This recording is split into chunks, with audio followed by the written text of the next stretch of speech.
ಧರ್ಮ ಮಾಡಿದೆ ಎಂದು ಯಮನಿನ್ನ ಬಿಡುವುದಿಲ್ಲ.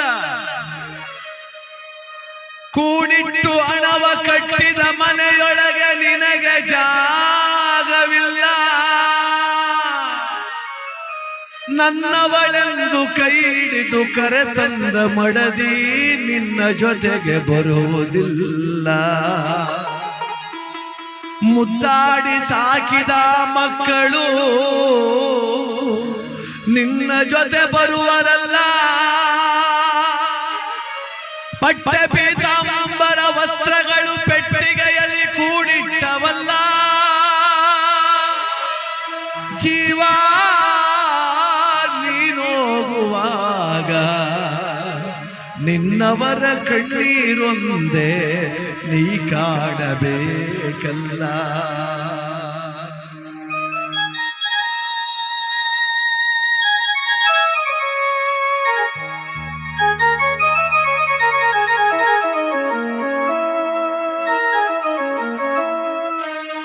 ದಿಂಬಾದಲ್ಲಿರುವ ಜೀವ ಕಂಬಸೂತ್ರ ಬೊಂಬೆಯಂತೆ. ದಿಂಬಾದಲ್ಲಿರುವ ಜೀವ ಕಂಬಸೂತ್ರ ಬೊಂಬೆಯಂತೆ. ಎಂದಿಗಾದರೊಂದು ದಿನ ಸಾವು ತಪ್ಪದೋ, ಸಾವು ತಪ್ಪದೋ.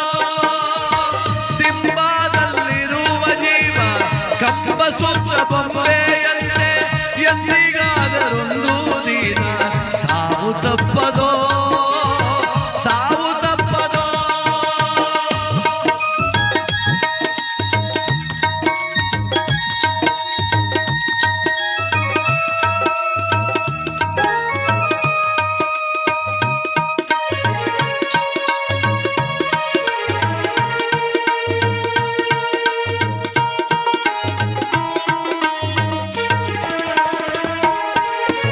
ಹುಟ್ಟುತ್ತೇನು ತರಲಿಲ್ಲ, ಸಾಯುತ್ತೇನು ಒಯ್ಯಲಿಲ್ಲ.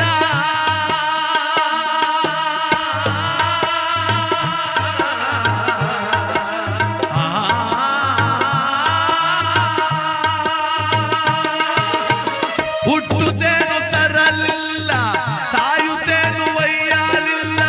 ಸುಟ್ಟು ಸುಟ್ಟು ಸುಣ್ಣದರಳು ಆಯಿತಿದೆ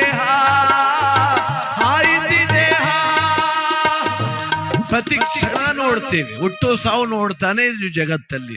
ಒಂದು ದಿವಸಕ್ಕೆ ಅದೆಷ್ಟು ಜನ ಹುಡ್ತಾರೋ, ಒಂದಿನಕ್ಕೆ ಅದೆಷ್ಟು ಜನ ಸಾಯ್ತಾರೋ.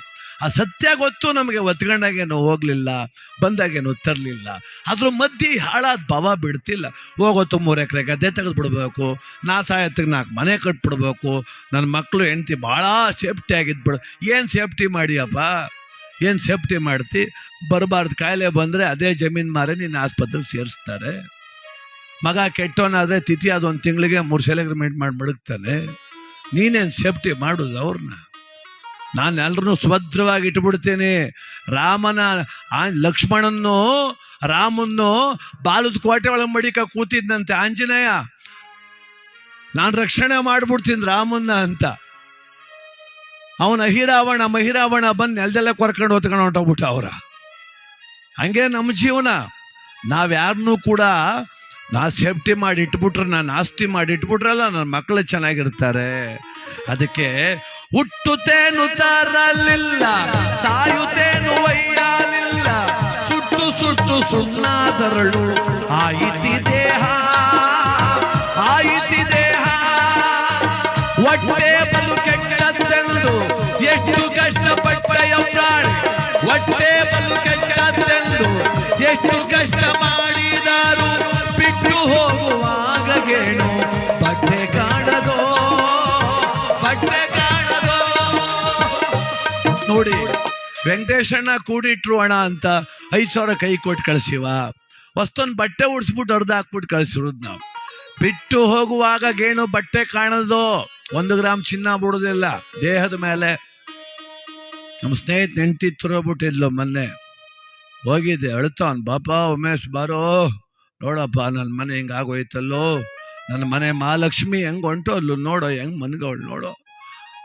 ಬಡತನ ಕಿತ್ಕ ತಿಂತಿದ್ಕನೋ, ಮದುವೆ ಮಾಡ್ಕೊ ಬಂದ್ಮೇಲೆ ನನ್ನ ಮನೆ ಐಶ್ವರ್ಯ ಉಕ್ಬಿಡ್ತು.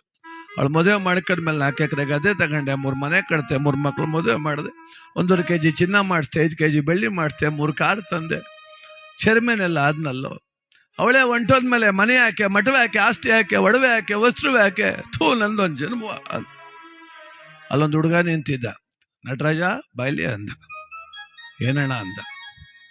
ಇದು ಆ ಮೂಗ್ಬಟ್ಟು ಬಿಚ್ಕೊಬಿಟ್ರಪ್ಪ, ಬೆಂಕಿಗೆ ಹಾಕಿಬಿಟ್ಟರು ಅಂತ. ಮನೆ ಮಠ ಏನು ಬೇಡವಂತೆ, 3 ಗ್ರಾಮ್ ಚಿನ್ನ ಬೇಯಿಸ್ಬಿಡ್ತಾರೆ ಅಂತ ಯೋಚನೆ ಬಂದು ಕೂತ್ಗೆ ಮ್ಯಾಕೆ ನಮ್ಮ ಜೀವನ.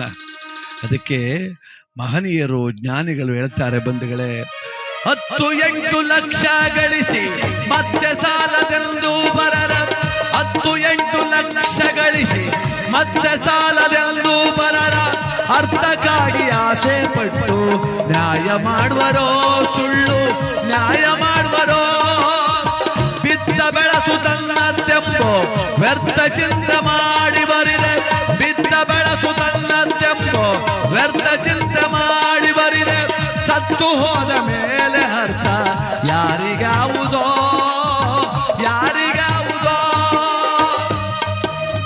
ಕಟ್ಬಿಟ್ರೆ ಆಗ್ಲಿಲ್ಲ, ಆ ಸಂತೋಷ ನೋಡಕ್ಕೆ ಬಿಡ್ಬೇಕಲ್ಲ ದೇವರು. ಚಾಮರಾಜನಗರ ಜಿಲ್ಲೆ ಯಳಂದೂರು ತಾಲೂಕು ರೇಚಂಬಳ್ಳಿ ಎನ್ನುವುದು ಒಂದು ಗ್ರಾಮ.